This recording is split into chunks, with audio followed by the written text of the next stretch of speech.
ಬಾಹ್ಯಾಕಾಶದಲ್ಲಿ ಇತಿಹಾಸವನ್ನ ಬರೆಯೋದಿಕ್ಕೆ ಸಜ್ಜಾಗಿದೆ ಇಸ್ರೋ. ನಾಳೆ ಸಂಜೆ 6:04 ಸರಿಯಾಗಿ ಚಂದ್ರನನ್ನ ಸ್ಪರ್ಶ ಮಾಡಲಿದೆ ಲ್ಯಾಂಡರ್. ಇದಕ್ಕಾಗಿ ಎಲ್ಲಾ ತಯಾರಿ ಆಗಿದ್ದು ಚಂದ್ರನ ದಕ್ಷಿಣ ಧ್ರುವದಲ್ಲಿ ಸ್ಮೂತ್ ಲ್ಯಾಂಡಿಂಗ್ಗೆ ಸಿದ್ಧತೆಯನ್ನ ಮಾಡಿಕೊಳ್ಳಲಾಗಿದೆ. ಇಡೀ ವಿಶ್ವವೇ ಕಾತರದಿಂದ ಕಾಯ್ತಾ ಇರುವಂತಹ ಕ್ಷಣ. ನಾಳೆ ನೂರಾರು ಭಕ್ತರ ಅಂದ್ರೆ ಈ ಸಂದರ್ಭದಲ್ಲಿ ಸಾಕಷ್ಟು ಪೂಜೆ ಪುನಸ್ಕಾರಗಳನ್ನ ಮಾಡ್ತಾ ಇದ್ದಾರಲ್ಲ, ಇದು ಯಶಸ್ವಿ ಆಗ್ಲಿ ಅಂತ ಹೇಳಿ. ಹಾಗಾಗಿ ಇಡೀ ಒಂದು ಭಾರತ ದೇಶದ ಜನರ ಹಾರೈಕೆ, ಆ ಹಾರೈಕೆ ಯಶಸ್ವಿಯಾಗ್ಲಿ ಅನ್ನುವಂತಹ ಹಿನ್ನೆಲೆಯಲ್ಲಿ ಈಗ 14 ದಿನಗಳ ನಂತರ ಯಾವ ರೀತಿಯಾಗಿ ಸಂಶೋಧನೆಯನ್ನ ಮಾಡುತ್ತೆ ಈ ಪ್ರಜ್ಞಾನ್ ರೋವರ್. ಪ್ರಮುಖವಾಗಿ ವಿಕ್ರಮ್ ಲ್ಯಾಂಡರ್ ಸಾಫ್ಟ್ ಲ್ಯಾಂಡಿಂಗ್ ಬಳಿಕ ಕಾರ್ಯಪ್ರವೃತ್ತ ಆಗತ್ತೆ. ಲ್ಯಾಂಡರ್ನಿಂದ ಕೆಳಗಿಳಿಯಲಿದೆ ಪ್ರಜ್ಞಾನ್ ರೋವರ್. ಈಗ ಇದರ ಒಂದು ಟೈಮ್ ಅಂತ ನಾವು ಗಮನಿಸೋದಾದ್ರೆ ಅದರ ಅವಧಿ ಇರೋದೇ 14 ದಿನಗಳ ಕಾಲ. ಆ ಒಂದು ಸಂಶೋಧನೆ ಕೂಡ ನಡೆಸಲಿದೆ ಪ್ರಜ್ಞಾನ್ ರೋವರ್ ಅನ್ನುವಂತಹ ಮಾಹಿತಿ ಕೂಡ ಲಭ್ಯ ಆಗಲಿದೆ. ಈ ಹಿನ್ನೆಲೆಯಲ್ಲಿ ಇಸ್ರೋ ಸಂಸ್ಥೆ ಇತಿಹಾಸ ಬರೆಯೋದಕ್ಕೆ ಸಜ್ಜಾಗಿದೆ.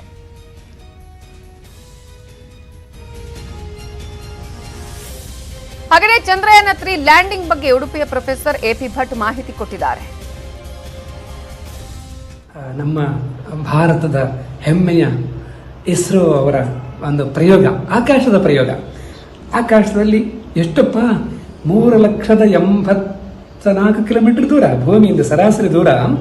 ಈ 3,84,000 ಕಿಲೋಮೀಟರ್ ದೂರದಲ್ಲಿರುವ ಚಂದ್ರ ಇದ್ದಾನಲ್ಲ, ಚಂದ್ರನ ಸುತ್ತ ನಮ್ಮ ಕರ್ತವ್ಯ ಉಪಗ್ರಹ ಈಗ ತಿರುಗ್ತಾ ಇದೆ. ನಾವು ಹಾರಿಸಿದ್ದು ಜುಲೈ 14 ಆದರೆ ಅಲ್ಲಿಗೆ ಹೋಗಿ ಚಂದ್ರನ ಸುತ್ತ ದೀರ್ಘವೃತ್ತಾಕಾರ ತಿರುಗಿ ಆ ದೀರ್ಘವೃತ್ತಾಕಾರದ ಪೆರಿಜಿ ಮತ್ತು ಎಪೋಜಿ ಅಂತ ಹೇಳ್ತೇವೆ, ಸಮೀಪದ ದೂರ ಮತ್ತು ದೂರದ ದೂರ.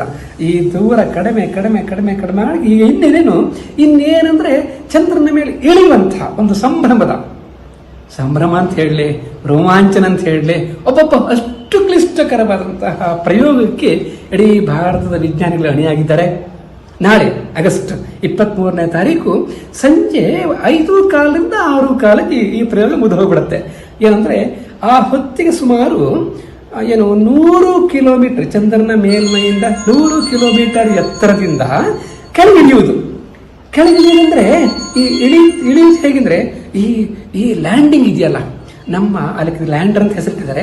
ಈ ಲ್ಯಾಂಡರ್ ಇಳಿಯುವುದು ಅದು ಎಷ್ಟು ಕಷ್ಟ ಅಂದ್ರೆ ವಿಶ್ವದ ಎಲ್ಲ ಕೃತಕ ಉಪಗ್ರಹಗಳನ್ನ ಬೇರೆ ಬೇರೆ ಕಳಿಸುವಾಗಲೂ ಈ ಲ್ಯಾಂಡಿಂಗ್ ಅಂತ ಹೇಳುದು ಅದೊಂದು ಕ್ಲಿಷ್ಟಕರವಾದಂತಹ ಪ್ರಯೋಗ. ಏನಾಗತ್ತೆ, ಈಗ 100 ಕಿಲೋಮೀಟರ್ನಿಂದ 30 ಕಿಲೋಮೀಟರ್ ವರೆಗೆ ಅದು ಸುತ್ತಾ ಇರುತ್ತೆ. ಈಗ ಹೊರಿಜಾಂಟಲ್ ವೆಲಾಸಿಟಿ ಅಂತ ಹೇಳ್ತೇವೆ. ಈ ವೇಗದಲ್ಲಿ ಹೀಗೆ ತಿರುಗ್ತಾ ಇರೋದ್ರಿಂದ ವೇಗ ಕಡಿಮೆ ಮಾಡಬೇಕು. 30 ಕಿಲೋಮೀಟರ್ ಎತ್ತರಕ್ಕೆ ಬರುವಾಗ ಅದರ ವೇಗವನ್ನ, ಅದು ವೇಗ ಎಷ್ಟಿರುತ್ತೆ ಅಂದಾಗ 6,000 ಕಿಲೋಮೀಟರ್ ಪರ್ ಅವರ್. ಆಲೋಚನೆ ಮಾಡ್ಕೊಳ್ಳಿ, ಅಷ್ಟು 30 ಕಿಲೋಮೀಟರ್ ಕೊನೆಯ 15 ನಿಮಿಷದ ಪ್ರಯೋಗ ಇದು. 6,000 ಕಿಲೋಮೀಟರ್ ಪರ್ ಗಂಟೆಗೆ ವೇಗ ಇರುವಂತಹ ನಮ್ಮ ಆ ಇಡೀ ಲ್ಯಾಂಡರ್ನ ಅದನ್ನೇನ್ ಮಾಡ್ತಾರೆ, ಅದರ ವೇಗವನ್ನು ಕಡಿಮೆ ಮಾಡ್ತಾರೆ.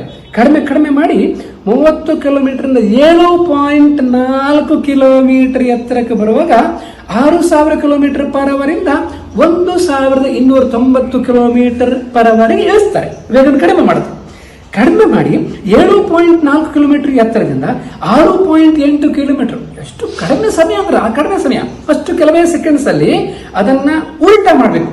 ಅದನ್ನ ಏನ್ ಮಾಡಬೇಕು, ಅದರ ವೇಗ ಮತ್ತು ಕಡಿಮೆ ಮಾಡಬೇಕು. ಈಗ ಹೀಗೆ ಹೋಗ್ತಾ ಇರುತ್ತೆ, ಇದು ಹೀಗೆ ಮಾಡಬೇಕು, ಅದನ್ನು ವರ್ಟಿಕಲ್ ಮಾಡಿ ಅದರ ವೇಗವನ್ನ ಎಷ್ಟು 1,290 ಕಿಲೋಮೀಟರ್ ಪರ್ ಅವರಿಂದ 220 ಕಿಲೋಮೀಟರ್ ವೇಗ, ಅದರ ವೇಗವನ್ನು ಕಡಿಮೆ ಮಾಡಿ ಮತ್ತೆ ಝೀರೋ ಬಿಡ್ತಾರೆ. ಝೀರೋ ತಂದು ಆ ಕೊನೆಯ ಕ್ಷಣದಲ್ಲಿ ಸುಮಾರು 1 ಕಿಲೋಮೀಟರ್ ಎತ್ತರದಿಂದ ಅಥವಾ 800 ಮೀಟರ್ ಎತ್ತರದಿಂದ ಆ ಪ್ರತಿ ಸೆಕೆಂಡ್ ಅದರ ವೇಗ ಕಡಿಮೆ ಮಾಡಿ ಝೀರೋ ವೇಗ ಮಾಡಿಬಿಡ್ತಾರೆ. ಝೀರೋ ವೇಗ ಇದ್ರು ಬೀಳುವುದಲ್ವದು, ಬೀಳುವ ಒಂದು ವಸ್ತು ವೇಗ ಇರುತ್ತಲ್ವ, ಬೀಳುವಾಗ ಅದು ಗಜಕ್ ಅಂತ ಚಂದ್ರನ ಮೇಲೆ ಅದು ಕೂತ್ಕೊಳ್ಬೇಕು. ಇಡೀ ಲ್ಯಾಂಡರ್ ಆ ಕೂತ್ಕೊಳ್ಳುವಾಗ ಅದಕ್ಕೆ ತಾಳ್ಮೆಗೆ ಒಂದು ವೇಗ ಇದೆ. ಒಂದು ವೇಗದವರೆಗೆ ಹಾಗೆ ಬಿದ್ದರೆ ಇಳಿದ್ರೆ ಅದು ಪೆಟ್ಟಾಗುವುದಿಲ್ಲ. ಇದನ್ನೆಲ್ಲ ಪ್ರಯೋಗ ಮಾಡಿ ಇಳಿಸಿ ನಿಧಾನ ಕೊನೆಯ 125 ಸೆಕೆಂಡ್ಸ್ಗಳು ಮತ್ತೂ ಕಷ್ಟ. 15 ನಿಮಿಷದಲ್ಲಿ ಆ ಕೊನೆಯ 125 ಸೆಕೆಂಡ್ ಮತ್ತೂ ಕಷ್ಟ. ಇಳಿಸಿ ಅದೇ ಜಗ್ ಅಂತ ಕೂತ್ಕೊಳ್ಳುವಂತಹ ಕಾಲ, ಆ ಇಳಿಸುವಂತಹ ಕಾಲ ಬಂದಿದೆ. ಅದು ನಿಧಾನವಾಗಿ ಇಳಿಯಪ್ಪ. ಅದು ಇಳಿದ ನಂತರ ಅದರೊಳಗಡೆ ಇದು 1,500 kg ಲ್ಯಾಂಡರ್. ಆದರೆ ಅದರೊಳಗಡೆ ಒಂದು ಮಗು ಉಂಟು. ಈಗ ಇಳಿವಾಗಲೇ ಪ್ರಯೋಗ ನಡೆಯುತ್ತೆ, ಬೇರೆ ಬೇರೆ ಪ್ರಯೋಗಗಳು ನಡೆಯುತ್ತೆ. ಇಳಿದ ನಂತರ ಮತ್ತು ಅಲ್ಲಿ ಚಂದ್ರನ ಮೇಲೆ 14 ದಿವಸ ಓಡಾಡಿ ಆಕರ್ತಿರಿ ಇರ್ಕಿರ್ತಿಯಾಗಿ ನಮ್ದು ಮಗು ಉಂಟಲ್ಲ ಪ್ರಜ್ಞಾನ, ಅದು ಅದರಿಂದ ಹೊರಗೆ ಬಂದು ಅಲ್ಲಿ ಇಳಿದು ಇಡೀ ಚಂದ್ರನ ಆ ಸ್ಥಳ ದಕ್ಷಿಣ ಧ್ರುವದ ಸುಮಾರು 70 ಡಿಗ್ರಿ ದಕ್ಷಿಣದಲ್ಲಿ. ಯಾರು ಇಷ್ಟು ತರ ಪ್ರಯೋಗ ಮಾಡಿಲ್ಲ, ಮೊನ್ನೆ ರಷ್ಯಾದವರು ಮಾಡಿ ಅದು ಪ್ರಯೋಗ ಸಕ್ಸಸ್ ಆಗತ್ತೆ ಅಂತ ಆದಷ್ಟು ಪ್ರಾಮಾಣಿಕವಾಗಿ. ಮೊನ್ನೆ ಅವ್ರಿಗೆ ಫೇಲಿಯರ್ ಆಯ್ತಲ್ಲ, ನಾವು ಅದೇ ಸ್ಥಳದ ಹತ್ರ ಇಳಿತಾ ಇದ್ದೇವೆ. ಈಗ ಎಳೆದು ನಮ್ಮ ಪ್ರಜ್ಞಾನ ಇನ್ನು 14 ದಿವಸ ಆ ಚಂದ್ರನ ಆ ದಕ್ಷಿಣ ಧ್ರುವ ಯಾರೂ ಹೆಜ್ಜೆ ಇಡದ ಸ್ಥಳದಲ್ಲಿ ನಮ್ಮ ಈ ಲ್ಯಾಂಡರ್ ಇಳಿಯಲಿ, ಅಲ್ಲಿ ಪ್ರಯೋಗ ನಡೆಯಲಿ, ಭಾರತದ ಹೆಮ್ಮೆಯ ಈ ಚಂದ್ರಯಾನ 3 ಸಕ್ಸಸ್ ಆಗಲಿ ಅಂತ ನಾನು ಪ್ರಾಮಾಣಿಕವಾಗಿ ಪ್ರಕೃತಿಯ ಒಟ್ಟಿಗೆ ಪ್ರಾರ್ಥನೆ ಮಾಡ್ತೇನೆ. ನಾವೆಲ್ಲರೂ ಪ್ರಾರ್ಥನೆ ಮಾಡೋಣ. ಈ ಪ್ರಯೋಗದಲ್ಲಿ ವಿಜ್ಞಾನಿಗಳು ಹೇಗೆ ಮಾಡ್ತಾರೆ ಅಂತ ನಾಳೆ ನೋಡೋಣ. ಬೇರೆ ಬೇರೆ ರೀತಿಯಲ್ಲಿ ಇನ್ಫಾರ್ಮೇಶನ್ ಸಿಗುತ್ತೆ, ನೋಡೋಣ ಅಂತ ಆಶಿಸ್ತಾ ತಮ್ಗೆಲ್ರಿಗೂ ಈ ಚಂದ್ರಯಾನ ಸಕ್ಸಸ್ ಆಗಲಿ ಅಂತ ಆ ಒಂದು ಪ್ರೇರಣೆ, ಆ ಆಸೆ ಪ್ರಕೃತಿ ನಮಗೆ ಅನುಕೂಲ ಮಾಡಿಕೊಡ್ಲಿ ಅಂತ. ಇನ್ನು ಚಂದ್ರಯಾನ 3 ಲ್ಯಾಂಡಿಂಗ್ ವೀಕ್ಷಣೆಗೆ ಬೆಂಗಳೂರಿನ ನೆಹರು ತಾರಾಲಯದಲ್ಲಿ ಎಲ್ಲ ಸಿದ್ಧತೆ ಮಾಡಿಕೊಳ್ಳಲಾಗಿದೆ. ಲ್ಯಾಂಡಿಂಗ್ನ ನೇರ ಪ್ರಸಾರದ ವೀಕ್ಷಣೆಗೆ ಎಲ್ಇಡಿ ವ್ಯವಸ್ಥೆ ಮಾಡಲಾಗಿದೆ. ನೆಹರು ತಾರಾಲಯದ ನಿರ್ದೇಶಕ ಪ್ರಮೋದ್ ಗಲಗಲಿ ವಿಕ್ರಮ್ ಲ್ಯಾಂಡಿಂಗ್ ಬಗ್ಗೆ ಮಾಹಿತಿ ಕೊಟ್ಟಿದ್ದಾರೆ, ನೋಡೋಣ.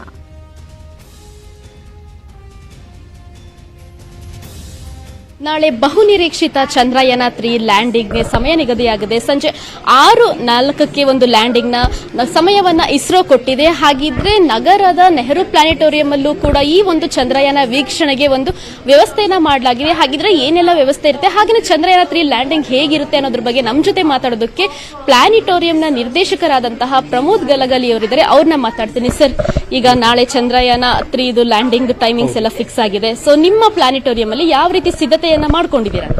ಈ ಚಂದ್ರಯಾನ 3 ಬಗ್ಗೆ ಸಾಕಷ್ಟು ಕುತೂಹಲ ಮತ್ತು ಉತ್ಸಾಹ ಜನರಲ್ಲಿದೆ. ಆದ್ದರಿಂದ ನಾವು ದೊಡ್ಡ ದೊಡ್ಡ ಸ್ಕ್ರೀನ್ಗಳನ್ನ ಅಳವಡಿಸ್ತಾ ಇದ್ದೀವಿ. LED ಸ್ಕ್ರೀನ್ಗಳನ್ನ, ವಿಡಿಯೋ ವಾಲ್ಗಳನ್ನ ಅಳವಡಿಸಿ ಸುಮಾರು 10 ಅಡಿಗೆ 8 ಅಡಿ ಅಷ್ಟು ದೊಡ್ಡದು 2 ಸ್ಕ್ರೀನ್ಗಳನ್ನ ಹೊರಗಡೆ ಇಡ್ತಾ ಇದ್ದೀವಿ. ಸುಮಾರು 400-500 ಜನ ಅದನ್ನು ನೋಡಬಹುದು ಅಂತ ಅನ್ಕೊಂಡಿದ್ದೀವಿ.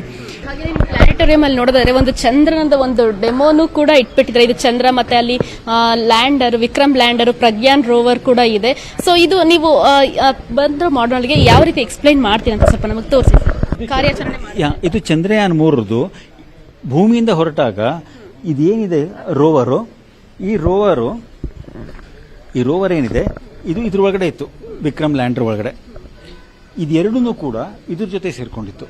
ಇದು ನೋದನ ಕೋಶ ಅಥವಾ ಪ್ರೊಪಲ್ಷನ್ ಯೂನಿಟ್. ಮೊನ್ನೆ ಸಪರೇಷನ್ ಆಯಿತು. ಸೊ ಮೊನ್ನೆ ಸಪರೇಷನ್ ಆಗಿದ್ದು ಏನಂತಂದ್ರೆ ಇದೆರಡು ಒಟ್ಟಿಗೆ ಇತ್ತು, ಇದು ಮತ್ತೆ ಇದು 2 ಸಪರೇಟ್ ಆದವು. ಈಗ ಇದೇನಿದೆ ಇವೆರಡು ಬೇರೆ ಬೇರೆ ನೌಕೆಗಳ ತರ ಚಂದ್ರನ ಸುತ್ತಾ ಇದೆ. ಈಗ ನಾಳೆ ನಡೀತಾ ಇರೋ ಪ್ರಕ್ರಿಯೆ ಏನಪ್ಪ ಅಂದ್ರೆ ಬರೀ ಇದ್ರದ್ದು ಮಾತ್ರ. ಇದೇನಿದೆ ಇದು ಚಂದ್ರ ಸುತ್ತಾನೆ ಇರುತ್ತೆ. ಇದು ಸುಮಾರು ಈಗ 6000 ಕಿಲೋಮೀಟರ್ ವೇಗದಲ್ಲಿ ಚಂದ್ರನ ಮೇಲೆ ಹೋಗ್ತಾ ಇದೆ. 6000 ಕಿಲೋಮೀಟರ್ ಹೋಗ್ತಾ ಇರೋದನ್ನ ನಾವು ಬ್ರೇಕ್ ಹಾಕಿ ಅದರ ವೇಗ ಕಮ್ಮಿ ಮಾಡಿ ಅದನ್ನ ನಾಳೆ ಇಳಿಸುವಂತ ಕಾರ್ಯಕ್ರಮ ನಡೀತಾ ಇದೆ. ಅದು ಎಲ್ಲಿ ಯಾವ ಜಾಗದಲ್ಲಿ ಇಳಿಬೇಕಿದೆ ಅಲ್ಲಿಂದ ಸುಮಾರು 750 ಕಿಲೋಮೀಟರ್ ದೂರದಲ್ಲೇನೆ ಇದರದ್ದು ಏನು ಎಂಜಿನ್ ಇದೆ ಅದನ್ನು ಫೈರ್ ಮಾಡಿ ಅದರ ವೇಗ ಕಮ್ಮಿ ಮಾಡ್ತಾರೆ. ಅದು 6000 ಕಿಲೋಮೀಟರ್ನಿಂದ ಸುಮಾರು 1200 ಕಿಲೋಮೀಟರ್. ಇದು ಈಗ ಏನಿದೆ ಈಗ ಚಲಿಸ್ತಾ ಇರುವಾಗ ಚಂದ್ರನ ಕಡೆ ಮೂವ್ ಆಗ್ತಾ ಇಲ್ಲ. ಅಂದ್ರೆ ನಾವು ವರ್ಟಿಕಲ್ ವೆಲಾಸಿಟಿ ಅಂತಂದ್ರೆ ಆ ವರ್ಟಿಕಲ್ ವೆಲಾಸಿಟಿ 0 ಇದೆ, ಚಂದ್ರನ ಕಡೆ ಹೋಗ್ತಾನೆ ಇಲ್ಲ, ಅದು ಸುತ್ತಾ ಇದೆ. ನಾಳೆ ದಿವಸ ಏನಾಗುತ್ತೆ, ಅದು ಬ್ರೇಕ್ ಹಾಕಿ ಅದು ವೇಗ ಕಮ್ಮಿ ಮಾಡಿದ ತಕ್ಷಣ ಅದು ಚಂದ್ರನ ಕಡೆ ಬೀಳೋಕೆ ಶುರು ಮಾಡುತ್ತೆ. ಎಷ್ಟು ವೇಗದಲ್ಲಿ ಬೀಳ್ತಾ ಇರುತ್ತೆಪ್ಪ ಅಂತಂದ್ರೆ ಸುಮಾರು 220 ಕಿಲೋಮೀಟರ್ ಪರ್ ಅವರ್ ವೇಗದಲ್ಲಿ ಅದು ಹೋಗ್ತಾ ಇರುತ್ತೆ. ಅದು ಹೋಗ್ತಾ ಇರುವಾಗ ಅದು ಸುಮಾರು ಒಂದು 713 ಕಿಲೋಮೀಟರ್ ಅದು ಅದರ ಜಾಗದಿಂದ ಬಂದಾದ್ಮೇಲೆ ಇನ್ನೊಂದ್ಸಲಿ ಅದನ್ನ ಫೈರ್ ಮಾಡಿ ಅದರ ವೇಗನ ಇನ್ನೂ ತಗ್ಗಿಸಾದ್ಮೇಲೆ ಅದೇನಿದೆ ಈಗ ಹೀಗೆ ಹೋಗ್ತಾ ಏನಿರುತ್ತೆ ಅದನ್ನ ನಾವು ವರ್ಟಿಕಲಿ ಹೀಗೆ ಇಳಿಸೋದು ಒಂದು ಕಾರ್ಯ ಶುರು ಆಗುತ್ತೆ. ಆ ಕಾರ್ಯ ಮಾಡಾದಾಗ ಸುಮಾರು 1.5 ಕಿಲೋಮೀಟರ್ ಚಂದ್ರನ ಮೇಲಿರುವಾಗ ಅದೇನಾಗುತ್ತೆ ಅಲ್ಲೇ ನಿಂತ್ಕೊಂಡ್ಬಿಡುತ್ತೆ. ಅಂದ್ರೆ ಒಂದು ಹೆಲಿಕಾಪ್ಟರ್ ಕೆಲವೊಂದ್ಸರಿ ನಿಂತ್ಕೊಂಡಿರುತ್ತೆ ನೋಡಿ, ಆ ರೀತಿ ಚಂದ್ರನ ಮೇಲೆ ಹೋವರಿಂಗ್ ಫೇಸ್ ಅಂತ ಹೇಳ್ತಾರೆ. ಅದಾದ್ಮೇಲೆ ಅದರದ್ದು ವೇಗ ಮತ್ತೆ ತಗ್ಗಿಸಿ ಅದನ್ನ ಚಂದ್ರನ ಕಡೆಗೆ ತಗೊಂಡು ಹೋಗಿ ಸುಮಾರು 150 ಮೀಟರ್ ಇರೋವರೆಗೂ ಅದನ್ನ ತಗೊಂಡು ಹೋಗ್ತಾರೆ. ಮತ್ತೆ ಅದ್ರಲ್ಲಿ ನಿಂತ್ಕೊಳ್ಳುತ್ತೆ. ಆ 150 ಮೀಟರ್ ನಿಂತ್ಕೊಂಡಾಗ ಅದು ಚಂದ್ರನ ಮೇಲ್ಮೈ ಇದೆ ಅದನ್ನ ಪರಿಶೀಲನೆ ಮಾಡುತ್ತೆ. ಈಗ ಈ ಒಂದು ಏನು ಈ ವಿಕ್ರಮ್ ಲ್ಯಾಂಡರ್ ಇದೆ ಅದಕ್ಕೆ ಎಲ್ಲಿ ಇಳಿಬೇಕು ಅನ್ನೋದನ್ನು ಹೇಳಿದ್ದಾರೆ. ಅದ್ರದ್ದು ಒಳ್ಳೆ ಫೋಟೋ ತಗೊಂಡ್ಬಿಟ್ಟು ಆ ಫೋಟೋ ಎಲ್ಲಿ ಮ್ಯಾಚ್ ಆಗುತ್ತೆ ಆ ಜಾಗದಲ್ಲಿ ಇಳಿ ಅಂತ ಹೇಳ್ಬಿಟ್ಟು ಅದು ಅದ್ರ ಪರಿಶೀಲನೆ ಮಾಡುತ್ತೆ. ತಾನು ಇಳಿಯೋ ಜಾಗದಲ್ಲಿ ಕುಳಿಗಳಿದೆ ಅಥವಾ ಬಂಡೆಗಳಿದೆ ಅಂತಂದ್ರೆ ಅದು ಸುಮಾರು 150 ಮೀಟರ್ನಷ್ಟು. ಈಗ ನಾನು ನಿಮ್ಗೆ ಎಕ್ಸಾಂಪಲ್ ಕೊಡಬೇಕು ಅಂದ್ರೆ ಇಲ್ಲಿ ಇಳಿತಾ ಇದೆ ಅಂತ ಅನ್ಕೊಳ್ಳಿ. ಇಲ್ಲಿ ಬಂದಾಗ ಅದೇನು ಇಳಿದ್ರೆ 2 ಕಾಲು ಇಲ್ಲಿ ಹೋಗುತ್ತೆ, 2 ಕಾಲು ಇಲ್ಲಿ ಒಳಗಡೆ ಹೋಗುತ್ತೆ. ಆ ಥರ ಆಗಬಾರ್ದು ಅಂತ ಹೇಳ್ಬಿಟ್ಟು ಏನು ಮಾಡುತ್ತೆ, ಸ್ವಲ್ಪ ಈ ಕಡೆ ಬಂದು ಇಂಥ ಜಾಗದಲ್ಲಿ ಇಳಿಯುತ್ತೆ. ಹಾಂ, ಸಮತಟ್ಟಾಗಿರೋ ಜಾಗದಲ್ಲಿ ಇಳಿಯುತ್ತೆ. ಈ ರೀತಿ ವ್ಯವಸ್ಥೆ ಮಾಡ್ಕೊಂಡಿದ್ದಾರೆ. ಇದರಲ್ಲಿ ಈ ಸರಿ ಚಂದ್ರ ಇವರು ಏನು ಮಾಡಿದ್ದಾರೆ, ಇಸ್ರೋನವರು ತುಂಬ ಒಂದು ಒಳ್ಳೆ ಏನಂದರೆ ಅದು ಹೈಟ್ ಎಷ್ಟಿದೆ ಅನ್ನೋದಕ್ಕೆ 2 ಬೇರೆ ಬೇರೆ ಇನ್ಸ್ಟ್ರೂಮೆಂಟ್ಗಳು, ಅದು ಯಾವ ಜಾಗದಲ್ಲಿ ಇಳಿಯೋಕೆ ಕ್ಯಾಮ್ರಾಗಳು, ಈ ಥರ ಎಲ್ಲ ಹಾಕಿ ಅಕಸ್ಮಾತ್ ಒಂದೇನಾದರೂ ಫೇಲ್ ಆದರೆ ಇನ್ನೊಂದು ಇಂದ ಅದಕ್ಕೆ ಮಾಹಿತಿ ಸಿಕ್ಕು ಅದೂ ಕೂಡ ಫೇಲ್ ಆದ್ರೂ ಕೂಡ ಇಳಿಯೋ ಥರ. ಅದು ಅವರ ಚೇರ್ಮನ್ ಸೋಮನಾಥ್ ಸರ್ ಅವ್ರು ಹೇಳೋರ ಪ್ರಕಾರ ಸಾಕಷ್ಟು ಸೆನ್ಸರ್ಗಳು ಫೇಲ್ ಆದ್ರೂ ಕೂಡ ಅದು ಸುಗಮವಾಗಿ ಇಳಿಬೇಕು. Thank you so much sir. ಇದಿಷ್ಟು ಪ್ರಮೋದ್ ಅವರ ಮಾತುಗಳು. ಕ್ಯಾಮರಾ ಪರ್ಸನ್ ವೆಂಕಟೇಶ್ವರಲ್ ಜೊತೆ ಹಂಸ ಶ್ಯಾಮಲಾ, ನ್ಯೂಸ್ 18 ಬೆಂಗಳೂರು.